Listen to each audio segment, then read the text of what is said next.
Welcome back to Shovan online English school. যে সকল শিক্ষার্থীরা অষ্টম শ্রেণীতে পড়ছেন সে সকল শিক্ষার্থীদের জন্য আমাদের আজকের বিষয় ইংলিশ ফর টুডে। আর এখান থেকে আমরা মূলত যে কাজটি করব সেটি হচ্ছে আপনাদের ইউনিট 3 এবং লেসন 1 এর হেলথ অ্যান্ড হাইজিন এই শিরোনামে যে ইউনিটটি আমরা আজকে শুরু করতে যাচ্ছি সেই ইউনিটের প্রথম যে লেসনটি রয়েছে হেলথ, সে অংশটি নিয়ে আমরা কাজ করব। আজকে আমাদের কন্টেন্টে যে বিষয়গুলো থাকছে আলোচনায় সেগুলো হচ্ছে, প্রথমে থাকবে আপনাদের কোয়েশ্চেন এবং answer, word meaning, passage reading with Bangla meaning, MCQs, paragraph, maintaining good health. এই শিরোনামে যে প্যারাগ্রাফটি আপনাদের নাম্বার ডিতে করতে বলা হয়েছে সেটা আমরা আজকে এই জায়গায় আপনাদের দিয়ে দিব। শিক্ষার্থীরা, প্রথমে আমরা লেসন 1 এবং এর যে কিওয়ার্ড গুলো রয়েছে সেটা আমরা একটু দেখে নিই। আমাদের শিরোনামটি হচ্ছে হেলথ। আর আপনাদের জন্য জানিয়ে রাখতে চাই, যারা বিগত দিনের ক্লাসগুলো দেখেননি বা এখনো পাননি, আপনারা অবশ্যই প্লেলিস্ট ফলো করবেন। সেখানে কিন্তু আপনাদের সবগুলো ক্লাস আমরা পর্যায়ক্রমে দিয়ে দিয়েছি, সেগুলো আপনারা দেখে নিয়ে সুন্দর একটা প্রস্তুতি নিতে পারেন। এছাড়াও এই ভিডিও ডেসক্রিপশন চেক করবেন, সেখানে আপনাদের হোয়াটসঅ্যাপ গ্রুপের নাম্বার দেওয়া আছে, সেখান থেকে আপনারা আমাদের গ্রুপে জয়েন হতে পারেন, অথবা লিঙ্কে ক্লিক করলেও সরাসরি আপনারা জয়েন হয়ে যাবেন। চলুন আমরা এখন ক্লাসটি শুরু করি। আমাদের এই ছিল নেসেসারি কিছু মেসেজ আপনাদের জন্য। প্রথমে আমরা দেখে নেব আপনাদের যে কিওয়ার্ডস গুলো রয়েছে সেগুলোর অর্থগুলো। আপনাদের প্রথমে যে শব্দটি রয়েছে ডিজিজ, সেটি আমরা প্রায় সবাই জানি, সেটি হচ্ছে রোগ বা ব্যাধি। এরপর রয়েছে আপনাদের এসেনশিয়াল, তার অর্থ অপরিহার্য বা প্রয়োজনীয়। কনসেন্ট্রেট, এই শব্দটির অর্থ হচ্ছে মনোযোগ দেওয়া। এরপর রয়েছে আপনাদের পজিশন, সে শব্দটির অর্থ হচ্ছে আপনাদের বাংলা অর্থটি কোনো কিছু অধিকারে থাকা বা সম্পত্তি। শিক্ষার্থীর এই ছিল আপনাদের প্রথম যে কাজটি, ওয়ার্ড মিনিং গুলো আমরা দেখে নিলাম। এরপর আপনাদের সুন্দর একটি ইলাস্ট্রেশন রয়েছে, এখান থেকে একে অপরকে প্রশ্ন করতে হবে এবং অ্যান্সার করতে হবে। সেই অ্যান্সার গুলো আপনাদের কিরকম হতে পারে আমরা এই জায়গাটাতে দেখিয়েছি। প্রথম যে প্রশ্নটি আপনাদের ছিল, how often do you wash hands, তুমি কতবার হাত ধোও? এর উত্তরটি যেভাবে লিখবেন আপনারা, I wash my hands several times a day, আমি অনেকবারই আমার হাত ধুই একদিনে, specially before eating and after using the toilet. বিশেষ করে এই দুটো জিনিসে আপনি মিস করেন না, সেটি হচ্ছে যখন আপনি খেতে যান তার পূর্বে এবং যখন আপনি টয়লেট যান তারপরে। এইভাবে আপনার উত্তরটি লিখলে হয়ে যাবে। এটি মূলত আপনাদের শিক্ষক আস্ক করতে পারে, সেক্ষেত্রে আপনারা এভাবে দিতে পারেন, অথবা আপনাদের কনভারসেশনের মাধ্যমেও একে অপরকে প্রশ্ন করা এবং উত্তর করার মাধ্যমে এটি কন্টিনিউ করানো হবে ক্লাসে। বি নম্বরে যে প্রশ্নটি বলা হয়েছিল, why do you wash hands, তুমি কেন হাত পরিষ্কার করো? I wash my hands to keep them clean and free from germs, which helps to stay healthy and avoid diseases. আপনি যেভাবে উত্তরটা লিখতে পারেন, আপনি আলাদা করেও লিখতে পারেন, জাস্ট এটা একটা সহায়ক হিসেবে কাজ করছে, বা সেটা আপনি হেল্প নিতে পারেন এই জায়গাটা থেকে। I wash my hands to keep clean and free from germs, রোগ জীবাণু এবং পরিষ্কার পরিচ্ছন্ন থাকার জন্য আমি হাত ধৌত করি। which helps to stay healthy and avoid diseases, যেটি আমাকে স্বাস্থ্যবান থাকতে, দ্যাট মিন্স সুস্থ থাকতে এবং রোগ বালাই থেকে আমাকে মুক্ত রাখতে আমি এটা করে থাকি। শিক্ষার্থীরা, আপনাদের জন্য এই ছিল প্রথম জিনিসটি। এই সেকশনে আমরা যেটা আলোচনা করলাম, বিতে আমরা আলোচনা করছি আপনাদের ওয়ার্ড মিনিং। এই ওয়ার্ড মিনিং এর ক্ষেত্রে আপনাদের খুবই ভালো করে জানতে হবে সবচেয়ে বেশি, সেটা হচ্ছে সিনোনিম ওয়ার্ড গুলো এবং অ্যান্টোনিম ওয়ার্ড গুলো, কারণ এটা আপনাদের পরীক্ষায় 5 মার্কসের জন্য আসবে। প্রথম যে শব্দটি আমাদের রয়েছে কন্ডিশন, সেটির অর্থ অবস্থা, স্টেট বা সিচুয়েশন আমরা ব্যবহার করতে পারি। এরপর রয়েছে মিন, বোঝায় অর্থে ব্যবহার করা হয়। সিনোনিম হিসেবে আপনি ব্যবহার করতে পারেন ইমপ্লাই। আরেকটি বিষয় আপনাদের এখানে দেওয়া হয়েছে পার্টস অফ স্পিচ গুলো, সেটা আপনারা একটু খেয়াল করবেন, কারণ পার্টস অফ স্পিচ গুলো যদি আপনাদের জানা থাকে সেক্ষেত্রে কিন্তু আপনি গ্রামারের অংশটাতে খুব ভালো করতে পারবেন। একইভাবে দেওয়া হয়েছে লিড, জীবনযাপন করা, অ্যাক্টিভিটি, কার্যকলাপ, প্রভাব, সেটি হচ্ছে প্রবাদ বাক্য, ওয়েলথ, সম্পদ, আমরা সিনোনিম গুলো দিয়ে দিয়েছি, আপনারা একটু দেখে নেবেন। ভ্যালুয়েবল, মূল্যবান, পার্সোনাল, ব্যক্তিগত, ভাস্ট, বিশাল, সার্টেন, দ্যাট মিন্স নিশ্চিত, শিওর বা ডেফিনিট, ফিক্সড, ব্যালেন্সড, ভারসাম্য বা সুষম, ফিট, উপযুক্ত। আপনারা সিনোনিম এবং অ্যান্টোনিম ওয়ার্ড গুলো দেখে নেবেন, যদিও আমি এখানে দেইনি, আপনাদের পরবর্তী ক্লাস থেকে সবগুলোর অ্যান্টোনিম দেওয়া হবে। এখন আমাদের মূল সি সেকশনে যে বিষয়টি রয়েছে সেটি হচ্ছে আপনাদের প্যাসেজটা রিড আউট করে দাও, একটু ভালো করে বুঝবেন, তাহলে কিন্তু আপনারা এই কাজগুলো অনেক ভালো করে করতে পারবেন। Health is the condition of our body and mind. স্বাস্থ্য হচ্ছে দেহ ও মনের অবস্থা। It may be good or bad, এটা ভালো এবং মন্দ উভয় হতে পারে। Good health means healthy body free from diseases. সুস্বাস্থ্য বলতে বোঝায় রোগমুক্ত সুস্থ দেহ বা শরীর। It is essential for everyone to lead a happy life. প্রত্যেকের জন্যই সুখী জীবন যাপন করা অপরিহার্য। If we are not in good health we can not concentrate on my activity in my life. এখানে যে বিষয়টি আপনাদের বলা হচ্ছে, আমাদের স্বাস্থ্য যদি ভালো না থাকে তবে জীবনের কোনো কাজেই মনোযোগ দিতে পারি না। আমরা যে কোনো কাজ করতে যাওয়ার আগে আমাদের যদি শরীর ভালো না থাকে তখন কিন্তু আমরা খুব প্রপার মনোযোগটা দিতে পারি না, এই জন্য কিন্তু আমাদের কাজটিও ভালো হয় না। এরপরে আসেন প্যাসেজে যেটি বলা হয়েছে, আ প্রভাব গোস, একটা প্রবাদ আছে, হেলথ ইজ ওয়েলথ, স্বাস্থ্যই সম্পদ। It means health is equally valuable as gold or any other personal possession. আমরা পজিশন শব্দটির অর্থ আগে জেনেছি যে সম্পত্তি বা অধিকারে থাকা, তাহলে আমরা যেটা বলতে পারি এর অর্থ হলো এই যে সোনা কিংবা অন্য যে কোনো ব্যক্তিগত সম্পত্তির মতোই স্বাস্থ্য মূল্যবান। তার মানে বিষয়টি আপনাদের একটু বুঝতে হবে যে সোনা যেমন মূল্যবান ঠিক সেই রকমই সুস্বাস্থ্যটাও একটা মূল্যবান বস্তু।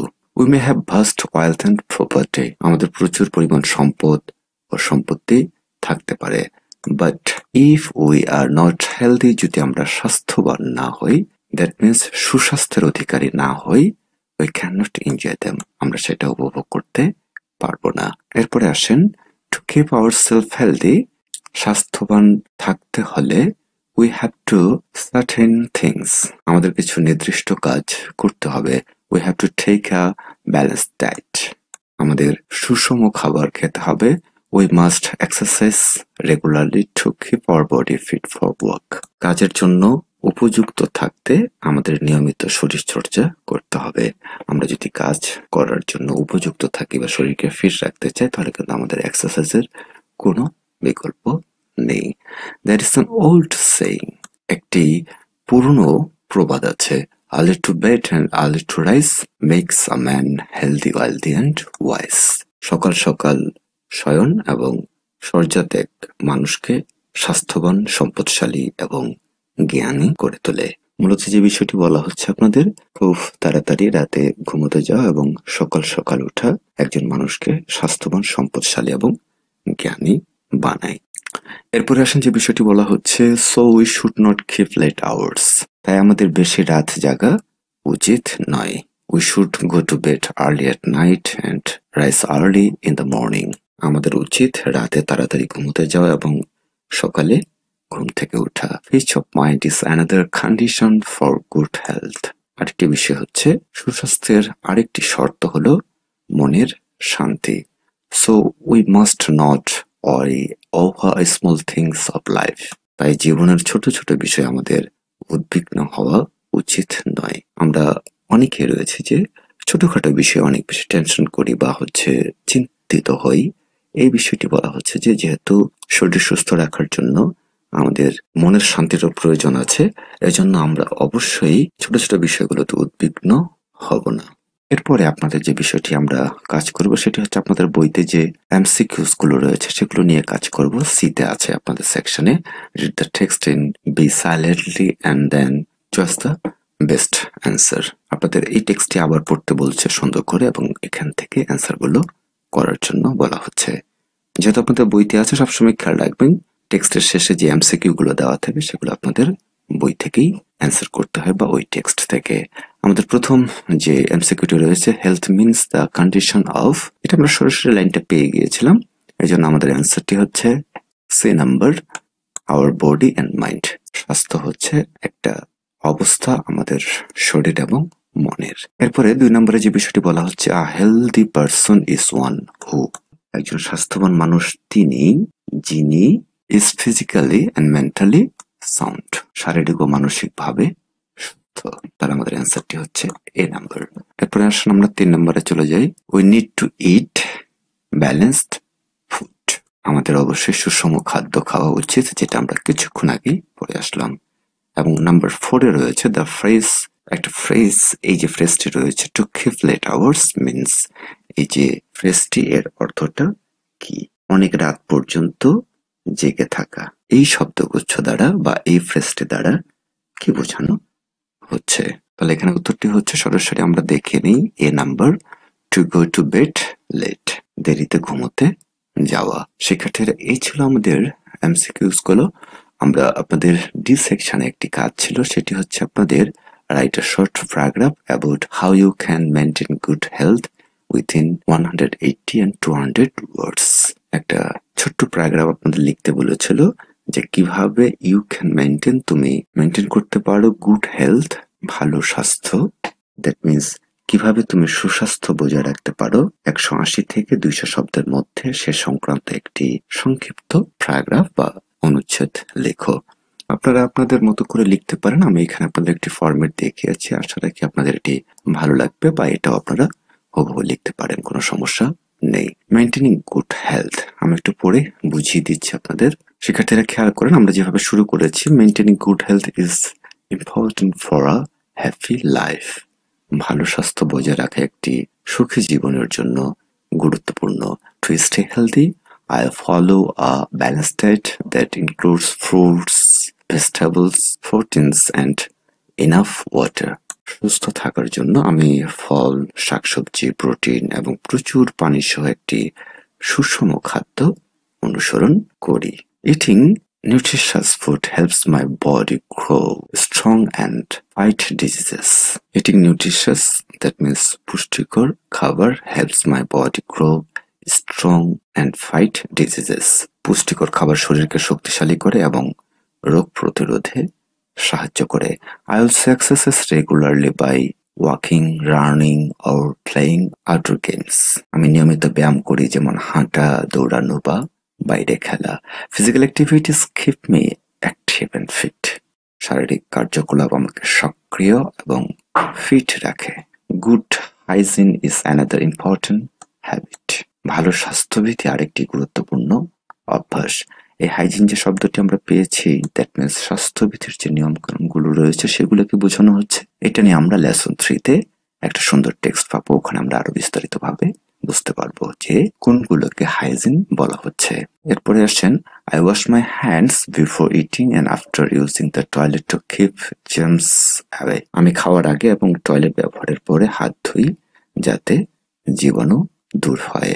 Brushing my teeth twice a day keeps my mouth clean.